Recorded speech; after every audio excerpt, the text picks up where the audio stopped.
Hoje nós vamos trabalhar apenas o tema 1, tá? Tema 1, tema 2 e tema 3. Tudo dentro da unidade 2 do livro, tá? Seria como se fosse o capítulo 2 do livro. Só que ele traz em unidades.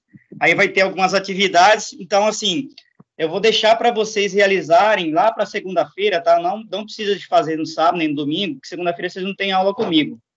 Mas já está ficando de tarefa, então, vocês fazerem a leitura desses temas, dos temas 1, 2 e 3, tá?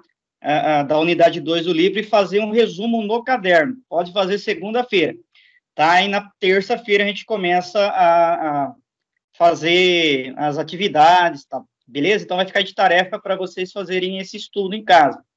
Então, nós vamos falar sobre os átomos e elementos químicos. Lembrando que eu já falei um pouco sobre os átomos, os modelos atômicos, tá? Lembrando que o estudo dos átomos... Estão me ouvindo aí, né? Estão me ouvindo? Tá tranquilo? Sim, professor. Positivo. Então, vamos lá. Então, ó, só lembrando que a constituição da matéria, os átomos, foram propostos desde lá da Grécia Antiga, né, dos filósofos gregos, onde Leucipo e Demócrito, em torno de 400 anos antes de Cristo, eles propuseram que a matéria era formada aí por uma partícula que era indivisível, né? As substâncias, por exemplo, eram formadas por partículas indivisíveis. Segundo eles, se você pegasse um queijo, por exemplo, e fosse cortando esse queijo em pedaços, dividindo os pedaços sempre em dois, de dois em dois, chegaria um momento que eu teria um pedacinho do queijo que eu não conseguiria mais dividi-lo. E isso, né, em grego, chama-se átomo, tá? Então, quem criou o termo átomo foram os filósofos gregos lá, Leucipo e Demócrito.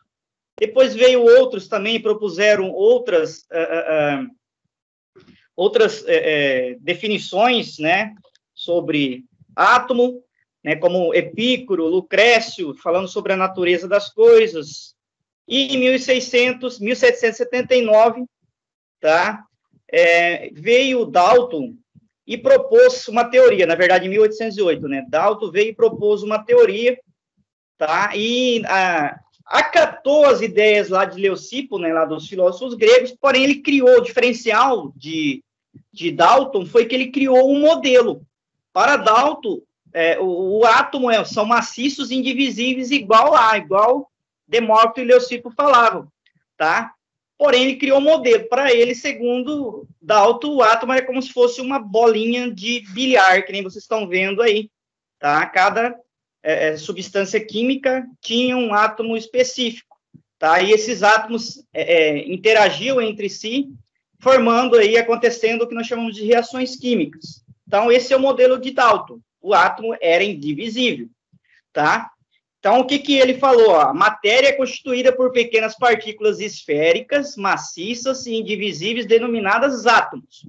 Né? Para mim, isso aí ele pegou lá de Leucipo, né, e Demócrito. Segundo ele, segundo Dalton, um conjunto de átomos com as mesmas propriedades constituem um elemento químico. Tá? Então, o ouro ele vai ter propriedade específica. O átomo do ouro vai ter propriedades específicas. O átomo do carbono vai ter outra propriedade, né? Como número de massa, número atômico, número de prótons, né? Isso a gente vai ver mais adiante. E os elementos químicos são diferentes, diferentes vão apresentar átomos com massas, tamanhos e propriedades diferentes. Isso aí nós vamos conseguir visualizar bem quando nós formos estudar a tabela periódica. Na tabela periódica vai falar desde a distribuição eletrônica, a massa atômica, o número de massa, e várias propriedades atômicas, a gente vai ver, né, que esses átomos vão ficando cada vez mais pesados, maiores, né? Por que eles vão ficar maiores, mais pesados? Porque vai aumentar o número de prótons e o número de nêutrons dos elétrons, dos elétrons, dos átomos. Lembrando que os elétrons nós não usamos aí para calcular massa atômica, porque os elétrons, né, eles têm propriedades aí que nós falamos que não interferiria no cálculo da massa do átomo, tá? Então, a combinação desses átomos diferentes iriam originar substâncias diferentes. Por exemplo, a água é formada por dois átomos diferentes, combinados. Qual que é essa combinação da água? H2 Então, a água tem 2 átomos de hidrogênio e, ó, 1 átomo de oxigênio. Então, combinei aí 2 tipos de átomos, né, e formei uma substância água. E os átomos são criados, não são criados e nem destruídos. Eles vão ser rearranjados, originando aí novas substâncias, segundo Dalton. Tá? Hoje nós sabemos, se eu consigo explodir um átomo, né? Isso aqui já foi por terra, vamos dizer assim. Porque eu posso pegar um átomo e bombardear ele com elétrons, o núcleo dele, e fazer o que nós chamamos de fissão nuclear, romper o núcleo do átomo, explodir esse átomo, né? Isso libera uma grande quantidade de energia, tá? Então, isso aqui já foi também um pouquinho redefinido. Os átomos, eles vão ser representados por símbolos, tá? E esses símbolos, nós damos os nomes aí, né, os elementos químicos dos átomos. Aqui tem alguns símbolos químicos que usavam antigamente, antes de Dalton, né? O ouro era essa bolinha com um pontinho dentro, a prata era uma meia-lua, o ferro uma bolinha com uma flechinha para cima e o cobre uma bolinha com uma cruzinha embaixo. Tá? E aí tinha os nomes em inglês, como o ouro é gold, o símbolo em inglês que é G, porém, hoje foi convencionado chamar os elementos químicos, né, pelos nomes científicos, e os nomes científicos são todos em latim, porque o latim é uma língua morta, uma língua que não evolui e nunca vai se alterar. Então, aí, nós temos na tabela periódica o símbolo dos elementos químicos como letras, né? Ou uma letra ou par de letras, como o ouro, que veio de aurum, no latim, que significa ouro, que tem o símbolo AU. O argento, que é a prata, AG. O ferro, no latim é ferrum, ficou FE. E o cobre, que é cuprum, ficou CU, né? E como o símbolo em latim. Tá? Então, o símbolo atômico nada mais é do que um par de letras, ou uma letra, no caso aí. A maioria vão ser pares de letras, tá? Onde essa letra vem do nome latim. E aí eu vou ter a fórmula desses elementos químicos, tá? Então, o elemento químico, ele vai ter uma forma que é representada aí pelo símbolo e pelos índices da molécula da substância, tá? Então, eu tenho aqui, por exemplo, as representações H2O, que é a fórmula, tá? Dessa molécula, e aí eu tenho os elementos que estão formando o H2O. Quais são os elementos? Os elementos são o hidrogênio, que é o H, e o oxigênio. E eu tenho, né, a quantidade dos átomos, que é dado pelos números. Quando tenho um número à frente de uma letra, esse número está falando a quantidade de átomos de uma determinada substância. Quando eu tenho apenas a letra e não tenho um número, que nem o O aí de H2O, né, eu não tenho nenhum número na frente. Subtende-se que tem um átomo apenas. Então, não é necessário, né, matematicamente, quimicamente, aqui colocar esse número. Então, né, qual que é a quantidade de átomos que eu tenho no H2O, nessa substância? Eu tenho 2 átomos de hidrogênio e 1 átomo de oxigênio, total de 3 átomos. Né? Agora, se eu perguntar na prova quantos tipos de átomos eu tenho? Aí eu tenho 2 tipos de átomos ou elementos químicos. Ó, elemento químico e átomos são sinônimos, tá? Beleza? Então, quantos elementos químicos, quantos átomos eu tenho? Tipos de átomos? 2, hidrogênio e oxigênio. Agora, qual a quantidade de átomos ou de elementos químicos? 3, 2 hidrogênio e 1 oxigênio.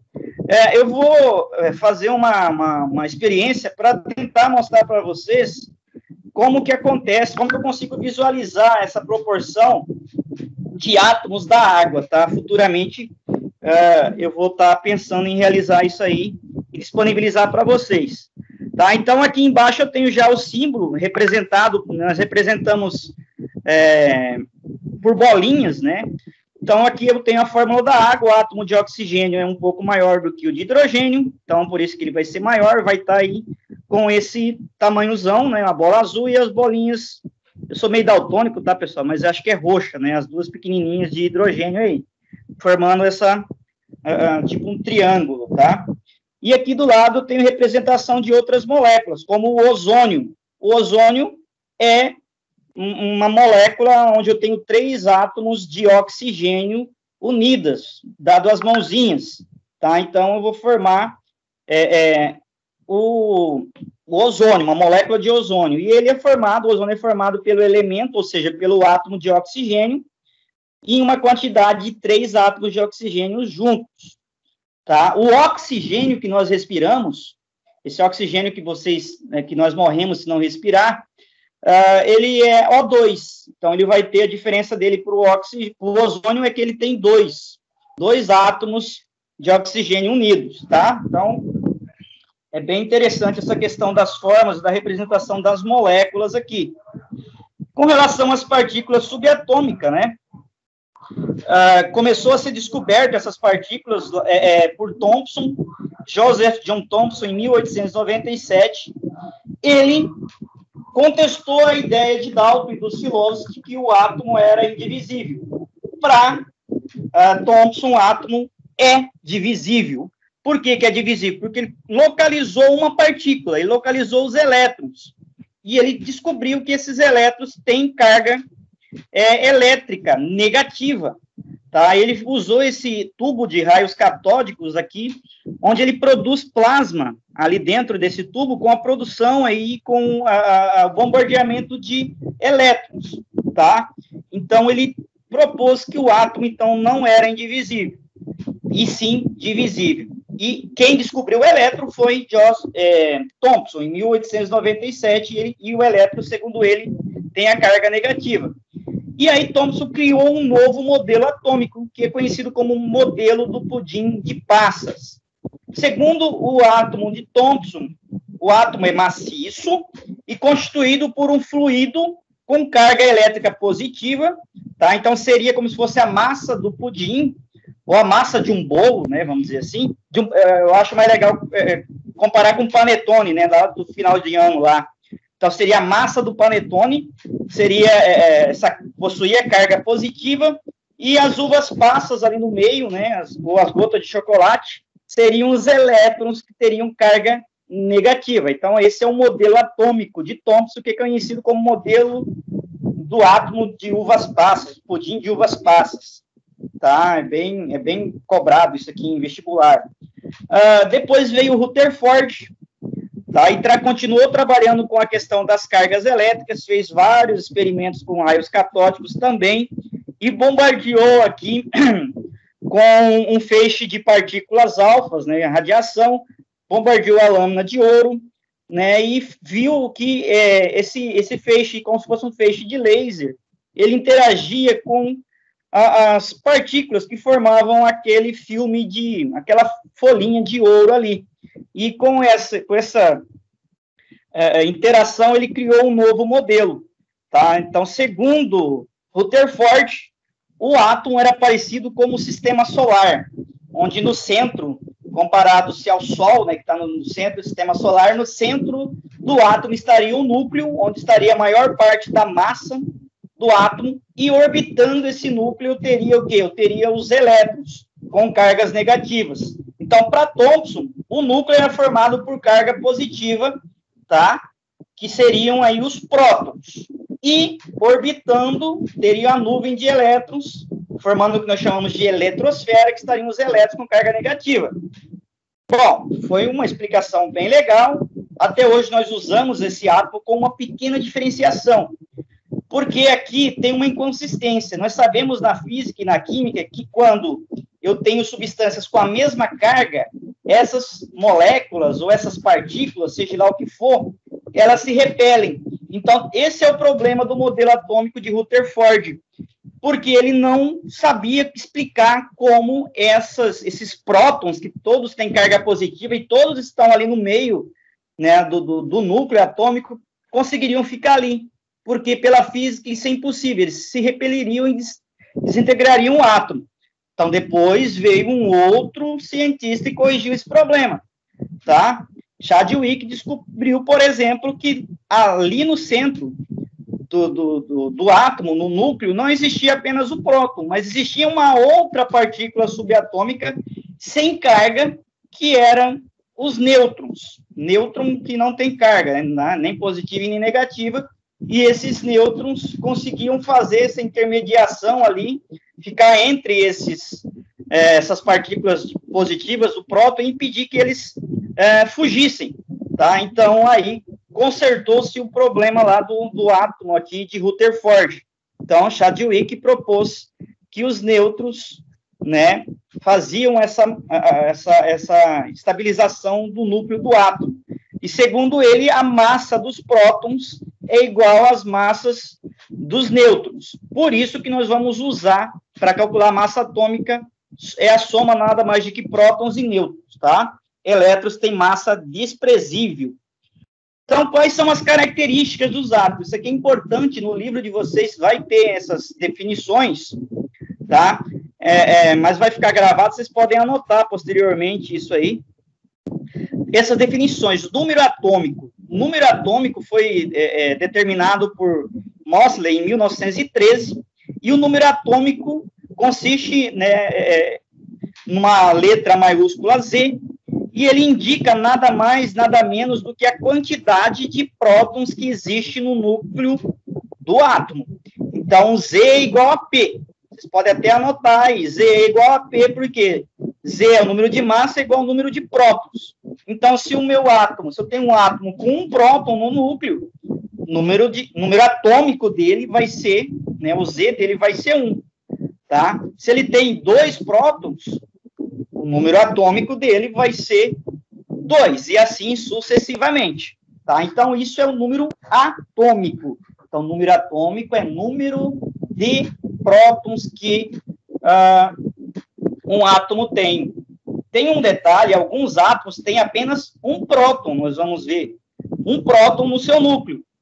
Se tem um próton, não necessita de ter o quê? Por exemplo, necessita de ter um nêutron. E eu já vou ter outros que vai ter um próton, um nêutron, um próton e 2 nêutrons, tá? A gente vai ver isso um pouquinho mais adiante. Mas para calcular o número atômico, para calcular o Z do átomo, você vê a quantidade de prótons que tem esse elemento químico. Um outro termo muito usado, que vocês vão ouvir muito a partir do ano que vem, é o número de massa, né? O ano que vem vocês têm aula de química, né? Número de massa. Moseley também determinou aí, né, estipulou o número de massa. Para ele, número de massa, que é vamos dizer assim, vulgarmente falando, o peso do átomo, consiste na soma de prótons com os nêutrons, porque eles têm uma massa relativamente grande, tá?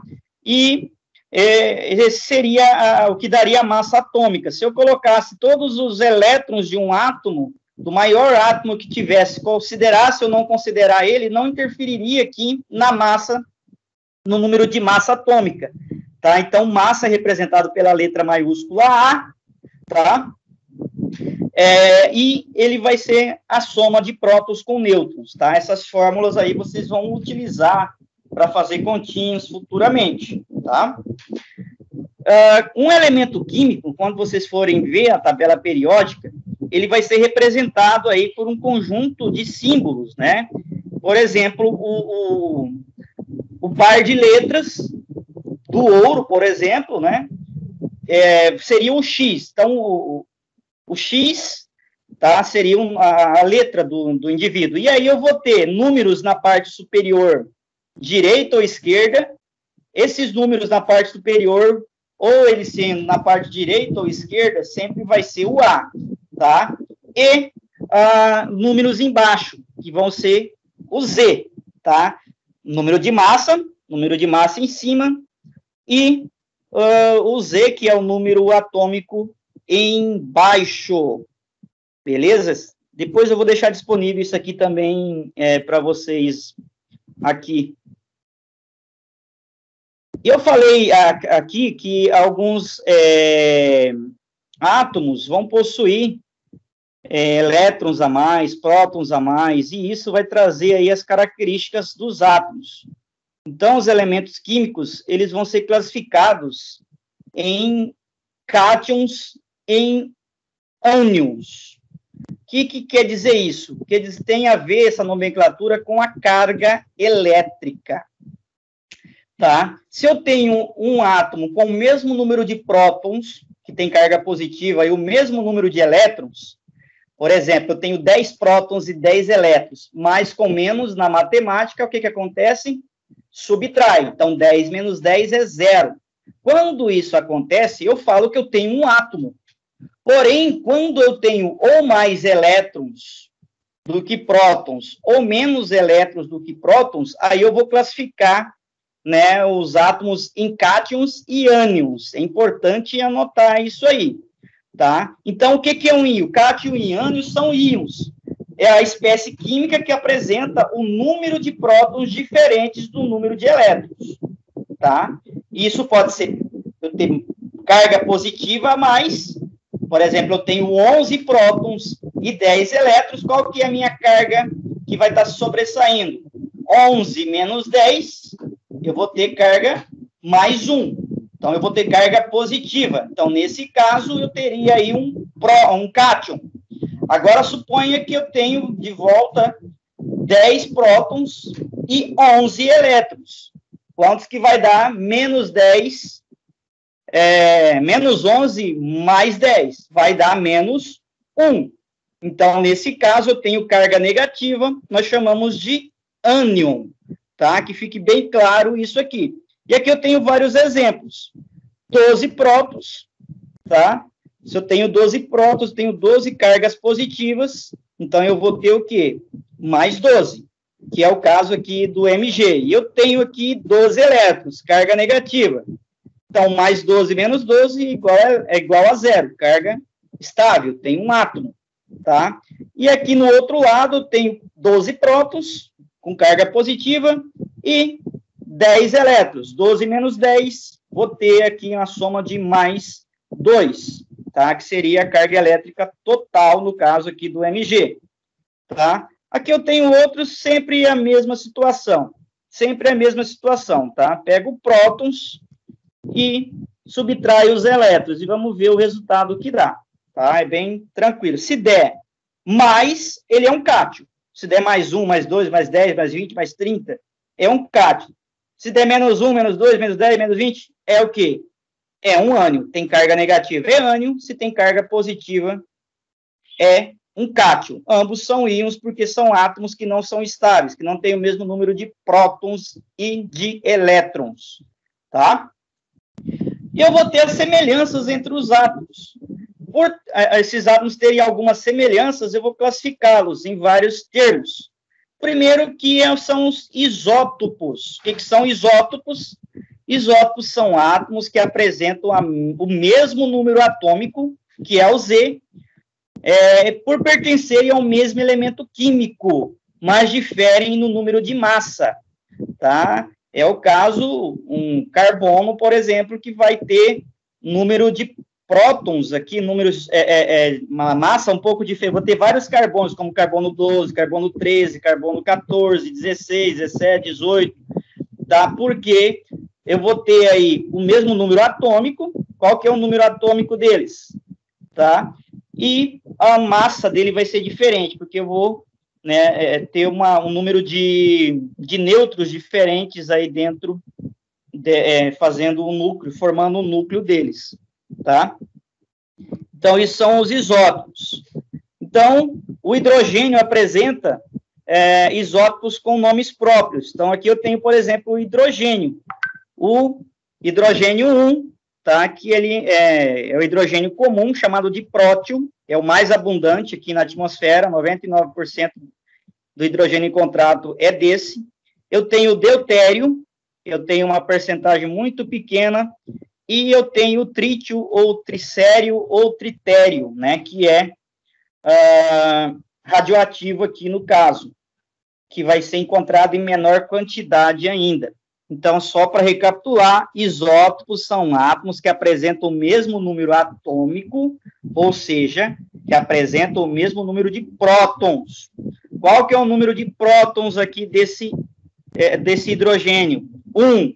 Do outro, 1. Do outro, 1. Então, eles são todos do mesmo elemento químico. Portanto, eles têm um número de massa diferente. Qual que é a massa do primeiro hidrogênio aqui, do hidrogênio mais leve? A massa é 1, porque ele só vai ter próton, ele não vai ter nêutron. Já o outro, o deutério, ele vai ter massa 2, porque esse aqui já vai ter um próton no núcleo mais um nêutron.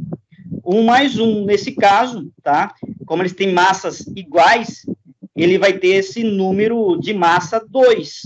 Já o trítio aqui, o tritério, ele vai ter número de massa 3, porque ele tem um próton e 2 nêutrons no seu núcleo, tá? Então, essa é a diferenciação aqui dos isótopos. Então, isótopos são elementos mesmo elemento químico, onde vai diferenciar apenas a massa do átomo. E eu vou ter os isóbaros. Ó, isóbaros já são átomos que apresentam diferentes números atômicos. Se eu tenho diferentes números atômicos, eu não estou mais trabalhando com o mesmo elemento químico. Já estou trabalhando com elemento químico com átomos diferentes. Porém, nesse caso, eles vão ter a mesma massa. Olha, a diferença aqui, ó, diferença do outro. Aqui eu tinha o mesmo número atômico e massa diferente nos isótopos. Nos isóbaros é o inverso. Eu tenho diferentes números de massa, número atômico diferentes e o mesmo número de massa. Então, eles vão pertencer a elementos químicos diferentes. Por exemplo, aqui, ó, o cálcio e o argônio. Eles pertencem a elementos químicos diferentes, porém, eles têm massa 40. Eles têm massa 40 e número atômico 18 e número atômico 20. Então, o cálcio aqui, ele tem 20 prótons, né? E o argônio tem 18 prótons. Se eu tenho a massa aqui, que é 40, né, eu consigo saber mais ou menos quantos, por exemplo, quantos nêutrons esse cálcio tem aqui. Para dar 40, eu tenho que considerar sempre a massa, né, do nêutron, então eu tenho que ter mais 20 nêutrons, então eu vou ter 20 mais 20, 40, tá?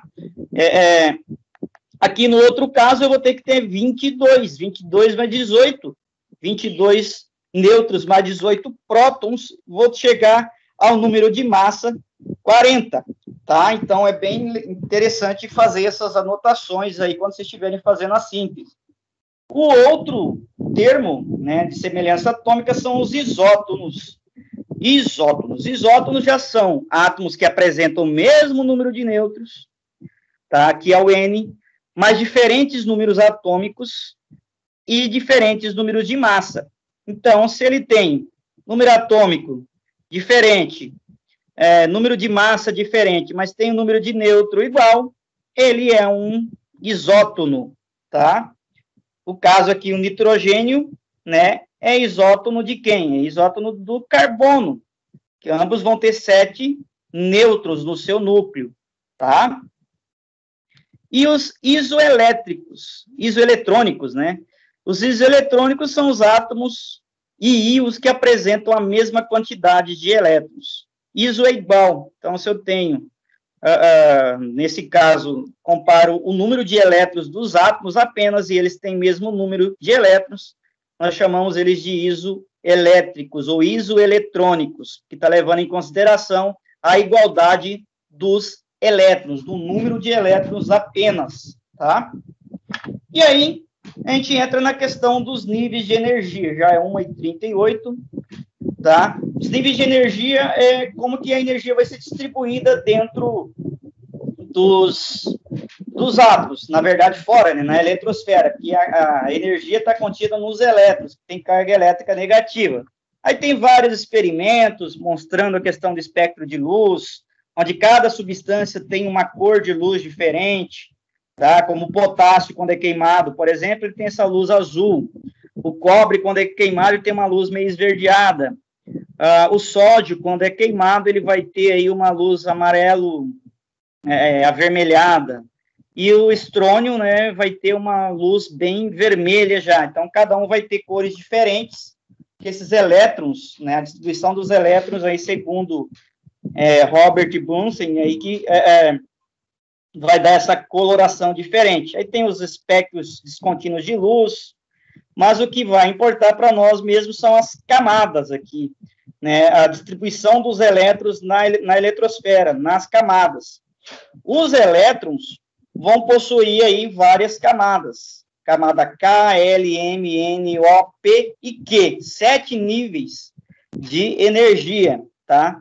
Sempre a energia menor, menor vai estar no núcleo, e quanto mais para fora, mais energia eu vou ter esses elétrons. Então, cada nível de energia eu tenho um número X de elétrons, tá? E vocês vão aprender a fazer essa distribuição eletrônica. Eu vou dar um número de elétrons de um átomo e vocês vão fazer a distribuição para mim. Calma que não é tão difícil, não.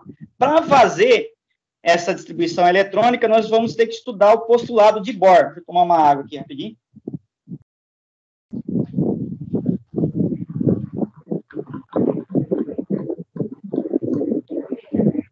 Bohr criou algumas leis, né, um postulado, né, para fazer essa distribuição dos elétrons, para estipular como que a energia eletrônica estaria aí distribuída. Tá? Então, segundo ele, os elétrons descrevem órbitas circulares em torno do núcleo. Cada órbita, isso aqui vocês têm que ter na ponta da língua, anotado para a hora de vocês fazerem os cálculos futuramente. Tá? Eu vou deixar depois para vocês também isso aqui. Cada órbita tem energia constante, energia estacionária. Quanto mais distante do núcleo for essa órbita, maior vai ser o quê? Maior vai ser a energia. Os elétrons saltam de uma órbita para outra, absorvendo e liberando energia. Tá? Então, ao absorver energia, quando um elétron está numa órbita mais próxima do núcleo e absorve, recebe energia, ele salta, a velocidade dele aumenta, vamos dizer assim, e ele acaba indo para a órbita posterior. Ao ele liberar essa energia, diminui a velocidade e ele retorna à órbita original, né? E aqui eu tenho os níveis de energia, que é representado pelas essas letras. K vem encostadinho no núcleo e depois as demais mais distantes do núcleo. Então, eu tenho 7 níveis de energia, níveis energéticos. K, L, M, N, O e P. Nível 1, nível 2, nível 3, nível 4, nível 5 e 6 e 7, né? 1, 2, 3, 4, 5, 6 e 7, isso. E aí, cada um desses níveis pode suportar uma quantidade máxima de elétrons. Se tiver elétrons a mais, vai pular para a camada posterior. Importante lembrar disso. Então, aqui, nesse lado aqui, eu tenho um número de elétrons que cada camada consegue suportar. A camada K suporta apenas 2. Se eu tenho um átomo com 3 elétrons, então como que ficaria a distribuição dele? K2L1, tá? Então, a camada K suporta 2, a camada L suporta 8, a camada M suporta 18, a camada N 32, a camada O 32, a camada P 18 e a camada Q apenas 4 elétrons. Tá? Então, é importante vocês terem essa anotação no caderno. Tá? Com isso aqui, vocês já conseguem resolver quase toda a questão da distribuição eletrônica. Porém, eu tenho regrinhas além disso, para fazer a distribuição eletrônica. Eu tenho aqui 3 regrinhas. A primeira regra diz que os elétrons devem ser distribuídos de modo a completar cada camada, iniciando-se sempre pela camada K. Caso o número de elétrons seja maior do que, é o que eu falei anteriormente, se tiver mais elétrons que suportam uma camada, o que acontece? Os elétrons restantes devem ser distribuídos na camada seguinte e assim sucessivamente. Segunda regra, a última camada de qualquer distribuição eletrônica não pode ter mais de 8 elétrons. Então, se eu tiver, por exemplo, cheguei na camada, vamos dizer que 2, eu tenho 12 elétrons, vamos dizer, né? 2. Quantos elétrons sobrou para a camada L? Camada L sobrou 8 elétrons. Beleza, fechou. Agora, se eu tiver 11 elétrons, Então, a camada K suporta 2 e a camada K suporta quantos? Suporta 8 elétrons. Então, vai cair aqui 8, 9, 10 e sobrou 1. Para onde vai esse 1? Vai lá para a camada M, tá? Então, sempre vocês têm que levar em consideração essas questões. E, por último, a terceira, a penúltima camada de cada elétron não pode ter mais que 18 elétrons. Então, você tem que se atentar principalmente a essas duas últimas aqui, ó. Ah, eu cheguei a ter 8 elétrons na última camada. Tá certo? Vamos contar da penúltima camada. Se eu contar a penúltima camada e tiver 19 elétrons, eu tenho que corrigir. Eu tenho que deixar 18 elétrons ali e fazer a distribuição eletrônica, ou ver se eu fiz alguma coisa errada para trás. Então, essas 3 regras são regras de ouro aqui dentro da distribuição eletrônica, tá? Existem aí outras subníveis aí, questão de subníveis, que nós não vamos nos aprofundar nessa questão, tá? Tem o diagrama de Linus Pauling, por exemplo, porém, nós não vamos trabalhar com isso.